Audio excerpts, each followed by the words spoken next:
from the National News Studio, Sri Lanka.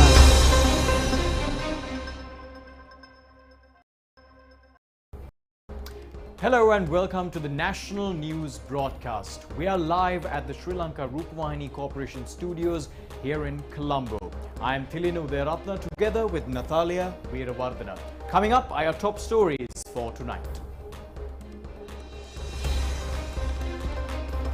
Cabinet approval to formulate the 21st Constitutional Amendment Bill based on the 19th and 20th Constitutional Amendments. The Prime Minister says that the hindrances and queues on essential services should be eliminated immediately. Provincial Councillors Forum requests the Prime Minister not to vacate his post. The supply of chemical and organic fertilizer for the Yalla season is expedited. Emergency financial aid worth 125 million rupees from Italy. Russia warns of a third world war. On your top local story this evening, it's about the 21st Amendment to the Constitution of our country. Cabinet ministerial approval has in fact been granted to formulate a draft bill for the 21st Amendment to the Constitution based on the 19th and 20th Amendments. The relevant proposal was tabled by Prime Minister Mahinda Rajapaksa, and views were shared in this regard during the media briefing held to announce the cabinet decisions at the Government Information Department today. Co-Cabinet spokesman Minister Dr. Ramesh Patirana says that a number of parties representing the political, professional and various strata of the society has emphasized that it is appropriate to introduce suitable reforms to the Constitution in order to create political, economic and social stability to find solutions for the economic crisis at present. The minister said that considering these circumstances, the Cabinet of Ministers decided to consider the proposal submitted by the Prime Minister. Accordingly, the minister said that the first initiative proposed the appointment of a cabinet subcommittee to guide the legal draftsmen to prepare a fundamental draft bill to introduce the 21st constitutional reform that entrusts more powers to the parliament by further strengthening the democracy based on the effective particulars appeared in both 19th and 20th constitutional amendments. He further said that Prime Minister will be then entrusted to furnish a resolution to the Parliament proposing to appoint a Parliamentary Selection Committee for the preparation of a draft bill with a unanimity by considering the draft bill so formulated as above and the constitutional reforms resolutions already been submitted in the Parliament. He said that the Cabinet of Ministers agreed to leave no room to bring a balance while preventing the creation of two centric powers by entrusting the democratic governing authority to the Parliament.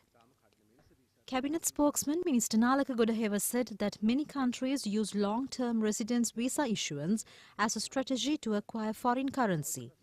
Accordingly, the minister said that approval of the Cabinet of Ministers was granted a month before to introduce a new methodology instead of previously existed visa issuance methodology for long-term residence visa issuance. He said that depending on the amount of investment of US dollars, long-term residence visa from 5 to 10 years will be issued for foreigners to invest under three categories: $75,000 US dollars, $150,000 US dollars and $200,000 US dollars in condominium properties. He added that residence visa for 10 years will be issued for the foreigners who deposit at least United States dollars 100,000 in a commercial bank. The minister said that these initiatives will provide some relief for the prevailing massive US dollar shortage in the country. Cabinet spokesman Minister Nalaka Godaheva said that with the economic crisis in the country, the government requires 4 to 5 billion US dollars to suffice the emergency requirements. Accordingly, he pointed out the requirement to resolve the foreign reserve shortage as well as debt restructuring. He added that Sri Lanka received loans from many camps including the West and China. He further said that the stance of China is the possible impact on the other countries who have received loans from China following the debt restructuring of Sri Lanka.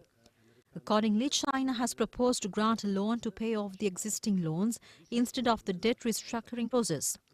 He added that preliminary negotiations are underway in this regard. Minister said that the Finance Minister is expected to address the Parliament in this regard. I just want to ask you now, we are talking about a crisis. This crisis did not come overnight. This was expected. This was warned throughout last 2 years, but still the government did not take proper decision to kind of prevent it. From the government point of view, what is the accountability you are going to take? I don't think this crisis was created by those officials, which is not correct. This crisis has a long history. If you really look at the last three governments, including this government, all three governments are responsible for this crisis one way or the other.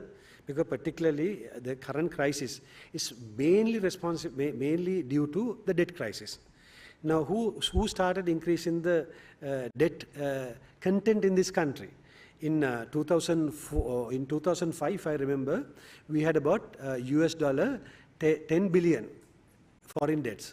It went up to about, if I recollect correctly, to about 13.4 billion by 2014. It went up to 34.7 billion by 2019. So if you look at the last two governments, both governments had increased the debt stock by about 10 billion each, roughly about 2 billion every year. And the problem is, increasing debt is not the issue, but the revenue generation to pay back the debt didn't happen at the speed that it should have happened. So when this government came, the crisis was already there. So, and on top of that, there was a corona crisis issue. Because of the corona, our two main revenue sources, actually three, got affected. One is tourism. Roughly, we were getting about 4 billion from tourism, which virtually became zero. Then foreign remittances came down.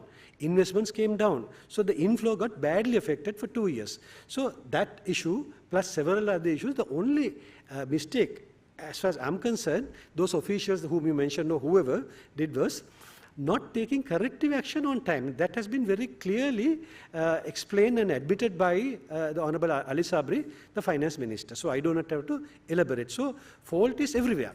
The people who created the crisis, the people who couldn't prevent the crisis. Chorus, wide and loud, heard from all over, not only from Sri Lanka, Gota and Mahinda go home. So why President and Prime Minister go? Why don't they go? Why don't they so reluctant to do this? I told you, Sri Lanka is one of the oldest democracies in this country. And I think we all must respect democracy. I, as a citizen, I'm sitting here because I believe in democracy, and it must be the same for you. If people can change a president and a prime minister by demonstrating outside the presidential secretariat, that is what you call anarchy. And who is going to run the country? Who is going to look after the problems of the people? Who is going to bring diesel? Who is going to bring petrol? Who is going to provide gas? Who is going to provide medicine? The country has to be managed. For that, there has to be a government. For that, there has to be a cabinet. So if president or the prime minister has to be changed, the provisions are clearly provided in the constitution. The constitution says how to change the prime minister. Constitution says how to change the president. Let's adopt those procedures. Not anything outside the procedures, sir. I don't think any one of us should encourage that, because you can do it today, but you will regret for the whole of your life. Meanwhile, Prime Minister Mahinda Rajapaksa says that the queues exist at present for essential services should be eliminated immediately. Expressing his belief that there is a possibility to achieve this in a short time, the Prime Minister said that negotiations should begin over the price controls of certain commodities immediately. He made these remarks during a meeting held at the Temple Trees today. Government party parliamentarians and representatives of the Provincial Councillors Forum were present at this meeting today. A resolution on how the Prime Minister or the government should not resign was seconded unanimously by the Provincial Councillors Forum. Responding to this request, the Prime Minister said that he will not resign from the ministerial post. අපි පොහොට්ටුවට ඡන්ද දීලා മന്ത്രിවරු ඔය පුටුවෙන් නිදහස් වෙන්න කවදාවත් හිතන්න එපා. පළාත් සභා මන්ත්‍රී සංසදයේ වෙනුවෙන් අපි යෝජනා ඉදිරිපත් කරන්න ඔබතුමා ඇතුලේ ප්‍රශ්න තියෙන පාලනයක් නෙවෙයි. අපේ හදවතේ ජනාධිපතිතුමනි. Emphasizing the severity of waiting for someone else to fulfill this responsibility in resolving the present crisis, the Prime Minister said that he will stand behind each step taken to rescue the country. Prime Minister Mahinda Rajapaksa said that they were entrusted with a country of a deprived economy and a collapsed national security. The government had to move forward with the COVID-19 pandemic, and the objective was to protect the lives of the people. The same people whom they saved from the pandemic are now protesting against them. The Premier pointed out that it is their will and right. The country moved forward on foreign loans for many decades and the economy has reached a certain juncture today. Essential services have been hindered. He pointed out the importance in preventing such long queues at the earliest. The government was able to limit the power interruption period and measures will be taken to resolve the gas issue as well.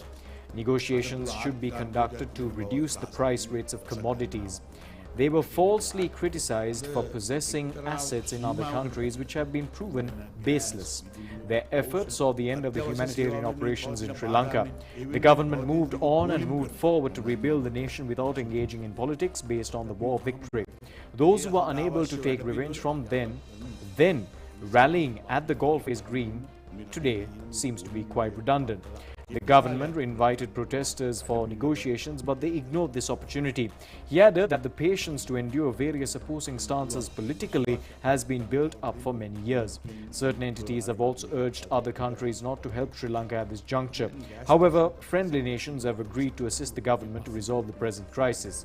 He then said that he will not resign from the post as per the wish of the party members.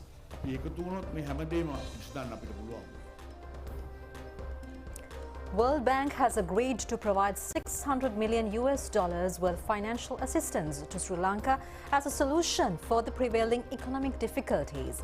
Permanent representative of World Bank to Sri Lanka, Chiyokanda, said that $400 million will be provided under the first phase of the program. Permanent representative of World Bank to Sri Lanka, Chiyokanda, made these remarks during a meeting held today between President Gotabaya Rajapaksa and representatives of the World Bank. The meeting was held this evening at the presidential residence in Colombo Fort. This financial assistance will be provided to fulfill medicinal and health requirements, social protection, agriculture and food safety and gas requirements. World Bank representatives assured continuous assistance for Sri Lanka to overcome the prevailing economic crisis.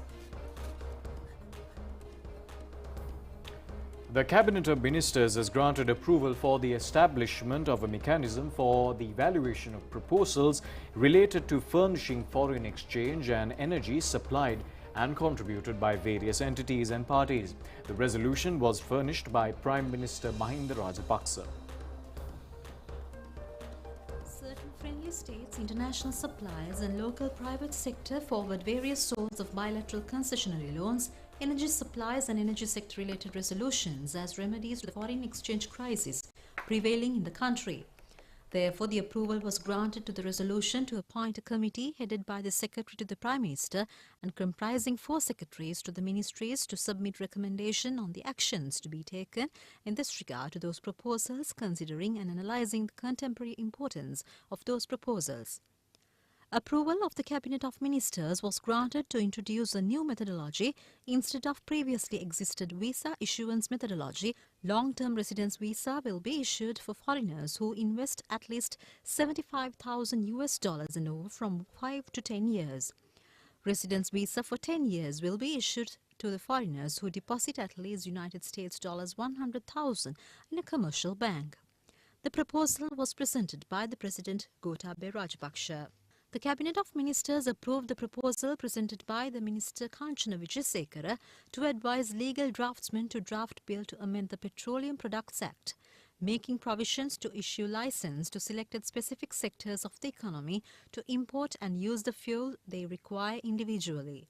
The Cabinet of Ministers also approved the proposal presented by Minister Nalaka Godaheva to implement a program through the Department of Government Information with the participation of the relevant ministries to make the public aware of the current political, economic and social problems that have arisen in the country. The Litro Gas Company says that the distribution of gas cylinders is expected to face various difficulties without revising the price of the Litro gas cylinder. Its chairman Vijitha Herath said that the company sustains a loss of more than 2,500 rupees from the sale of a gas cylinder. He made these remarks while taking part in the Truth media briefing held at the Presidential Media Centre today. Chairman of Litro Gas Company Vijitha Herath said that by March 2021, Litro Gas Company had a balance of 14 billion rupees. However, he said that the company has sustained a massive loss as existed 14 billion balance has been exhausted and another 10 billion rupees have already been taken out as loans. Accordingly, he added that the overall loss of the company is amounting up to 24 billion rupees. He added that the cost pertaining to a gas cylinder from the bottling process to the distribution process is considered as close to 5,500 rupees. However, he said that the company sells a gas cylinder at a rate of 2,600 rupees. Accordingly, he added that the company sustains a loss of 2,500 to 3,000 rupees from a gas cylinder, sustaining an overall loss of 250 million rupees a day. Therefore, he pointed out that no other option prevails other than selling gas cylinder at the rate of the cost. He emphasized the importance is resorting for alternative energy sources to fulfill the requirements as the country pays 4,500 rupees to foreign countries for each cylinder.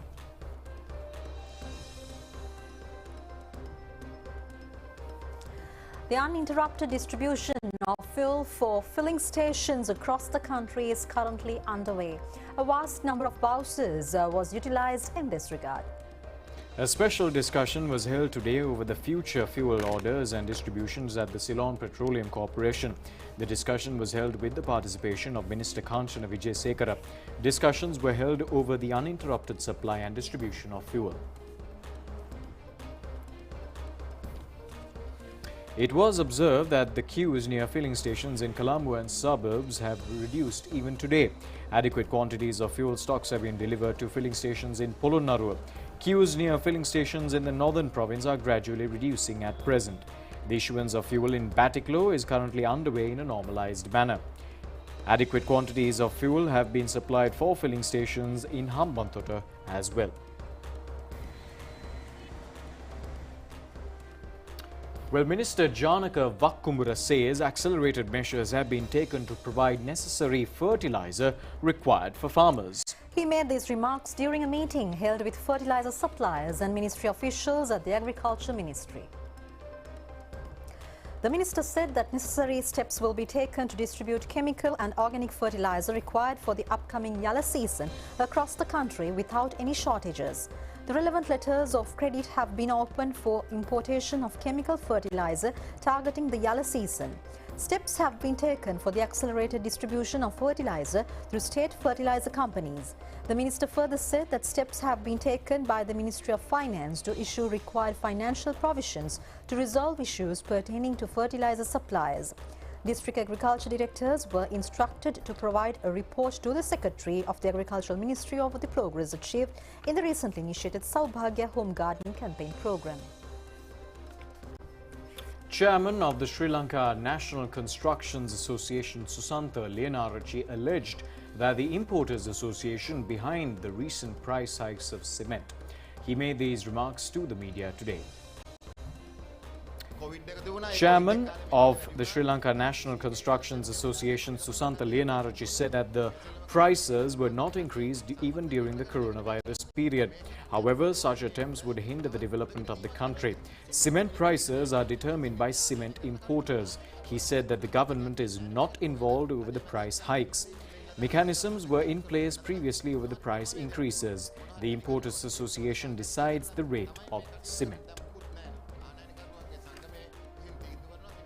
A protest march organised by Samagi Jana Balawegaya was commenced from Kandy today with the participation of opposition leader Sajid Premadasa. The protest march expected to reach Colombo by the 1st of May. Parliamentarians and other representatives of the Samagi Jana Balawegaya were present at the commencement of the protest march.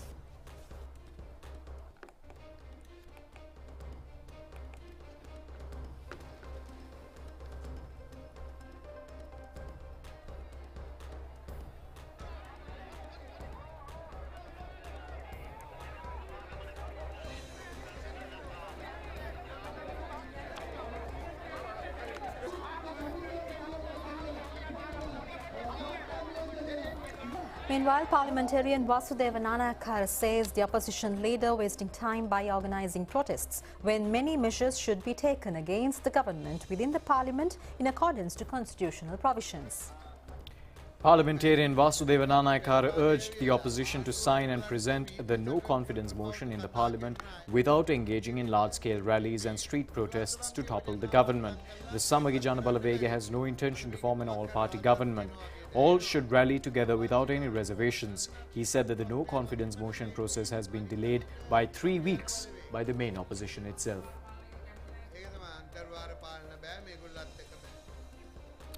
Leader of the Janata Vimukti Peramuna, Anurukumara Dissanayake, says an immediate election should be held to find a permanent political solution. Speaking at a media briefing today, he said that temporary governments would not provide any solutions. Parliamentarian Anurukumara Dissanayake said that governments are formed based on agreements reached by political parties in coalition. Such governments will not be permissible for 1 year. Any party can break up to coalition. Also, he said that President has the power to dissolve the parliament. Therefore, any of these all-party or interim governments will be sustained by the President. Accordingly, he said that an election should be held, allowing the public to elect a new government which could provide permanent solutions for the pertaining issues. Well, stay tuned with us. We have more news right after this break.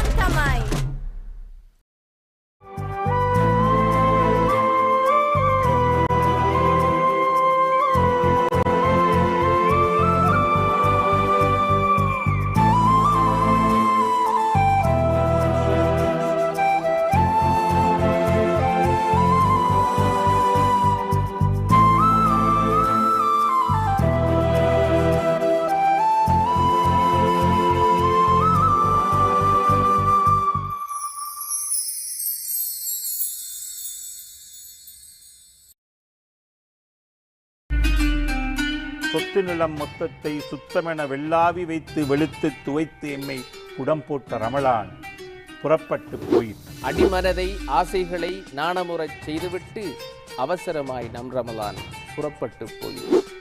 இது மெய்யே அல்ல பொய்மை, மெய் பொய்யே இஃதே உண்மை, முதுமையை முந்திக்கொண்டே நெருங்குதே மௌத்து நம்மை.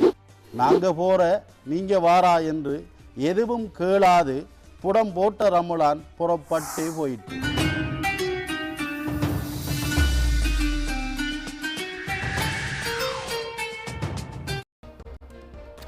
Welcome back to the news, and we continue with some more local stories. Today marks the 18th day of the people's protests currently being held at the Gaulface Green in front of the Presidential Secretariat.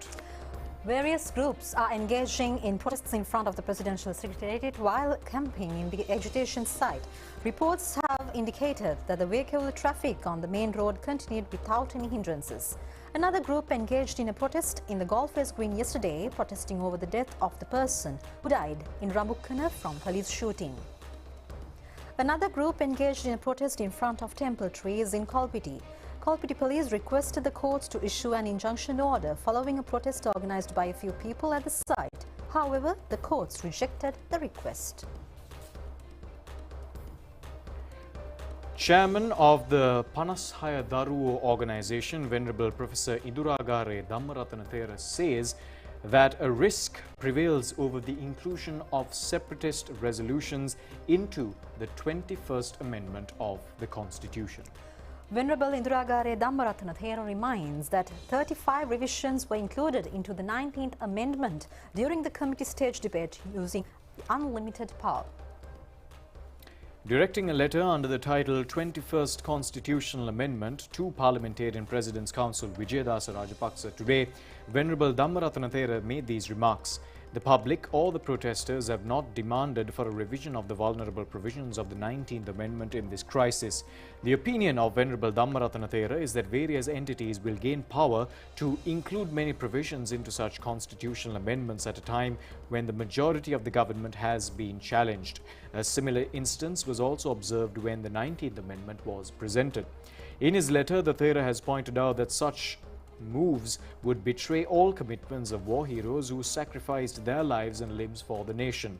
The letter has further indicated that forcing to initiate a mechanism to approve a new constitution which was pledged by the president instead of a constitutional amendment should be realized.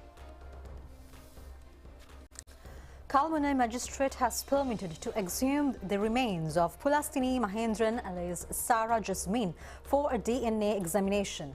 The relevant tests will be conducted at the Ampara Public Cemetery. Brother of Zahran Hashim, Mohammad Rilwan, died from a self-inflicted suicide bomb on 26 April in 2019 inside the Mardu area in Ampara in connection to the Easter Sunday attacks carried out on the 21st of April 2019 by suicide bombers led by Zahran. Though investigations had observed that 17 persons, including children, had died from this incident, DNA tests have revealed that the remains of Pulastini Mahendran, alias Sarah Jasmine, the spouse of the suicide bomber who suspected to have carried out the blast at the Katopitia church, were at the blast site. Since the DNA tests twice failed to find the remains of the suspect, the Kalmunai magistrate has granted approval upon the request of the investigation officers to exhume the remains and conduct the relevant inquiries. Italy has decided to extend a foreign loan of 125 million rupees in terms of foreign assistance in this emergency to Sri Lanka. This financial assistance will be provided to acquire special medicinal and health equipment. Italian embassy in Sri Lanka has said that this financial assistance will be provided with the mediation of the Italian government. This opportunity will facilitate to overcome the shortcomings in the health sector in Sri Lanka. This move will also further strengthen the cooperation between the nations. The Italian embassy in Sri Lanka said that they are always ready to assist Sri Lanka at any time of urgency. The Met Department says showers or thunder showers will occur in various parts of the western, central, Sabaragamuwa, southern, Uva and northwestern provinces today. General public has been advised to take adequate precautions to minimize the damages caused by lightning activity as well as the temporary localized strong winds. Fairly heavy showers above 50 millimeters may occur at some places in western, central and Sabaragamuwa provinces and in Galle and Mathura districts. Showers may also occur at several places in the coastal areas of western and southern provinces during morning hours. Showers or thunder showers will occur at several places in the sea areas off the coast extending from Colombo to Potuville via Galle and Hambantota. Rough sea areas can be expected during thunder showers.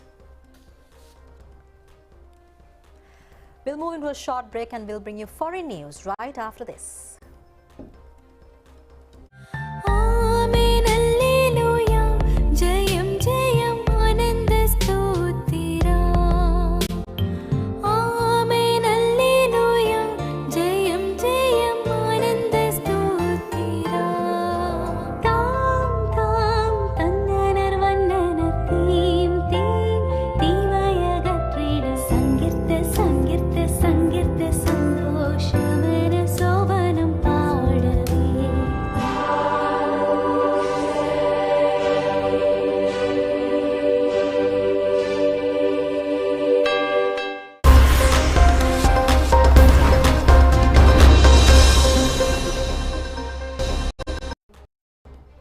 And we're back with news from overseas. Russian Foreign Minister Sergei Lavrov has warned the risk of a World War III is serious and criticized Kyiv's approach to floundering peace talks. The Russian Defense Ministry claims it killed 500 Ukrainian soldiers overnight after its air force hit 87 military targets in Ukraine. 2 arms depots in the Kharkiv region are said to be among the targets hit. Meanwhile, UN Secretary-General Antonio Guterres is due to meet Russian President Vladimir Putin in Moscow later today, but expectations from the meeting are said to be low after several failed diplomatic efforts so far. The talks between Putin and Guterres are expected to focus on the besieged city of Mariupol, where, despite declaring a victory, Russian forces have failed to take the Azovstal steelworks. Ukraine forces said earlier today that Russia continued to blockade its units at the plant. At least 4 people have been killed and 9 injured in Ukraine's Donetsk as a result of Russian shelling, according to the region's governor. The British Ministry of Defense says Russian forces are likely attempting to encircle heavily fortified Ukrainian positions in the east of Ukraine. Now, in more foreign news, stock markets across Europe have fallen after sharp declines in fears of COVID-19 restrictions in China could hit supply chains and the global economy. Authorities in Beijing have implemented mass testing in one area of the city following a small outbreak of cases. But there are concerns the capital could follow Shanghai by enforcing a lockdown to contain the spread. London's leading FTSE 100 share index tumbled, led by commodities firms such as oil producers and miners. The FTSE clawed back from some losers from morning trade, but the index closed the day 1.8% down.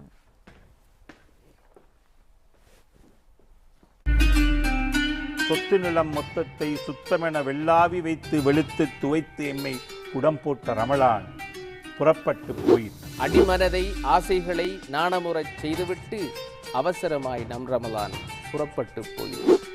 இது மெய்யே அல்ல பொய்மை, மெய் பொய்யே இஃதே உண்மை, முதுமையை முந்திக்கொண்டே நெருங்குதே மௌத்து நம்மை. நாங்க போற நீங்க வாரா என்று எதுவும் கேளாது புடம் போட்ட ரமலான் புறப்பட்டு போயிற்று.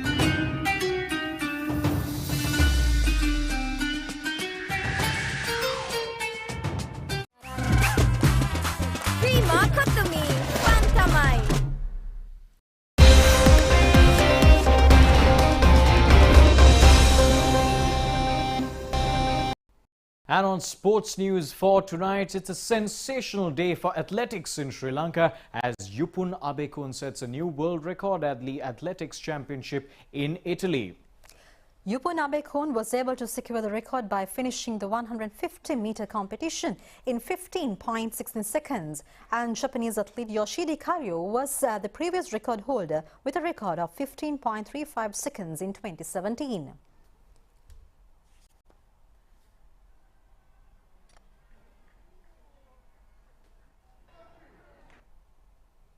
Tamil Union was able to win the Under-23 Emerging Cricket Championship organised by Sri Lanka Cricket. Sebastian Knights became the runners-up. The match was played at SSC grounds in Colombo.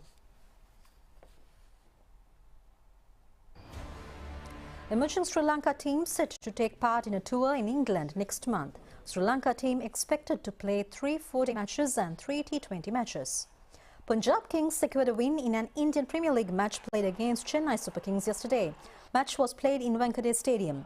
Batting first, Punjab Kings were able to score 187 runs for the loss of 4 wickets. Shikhar Dhawan was 88 not out, while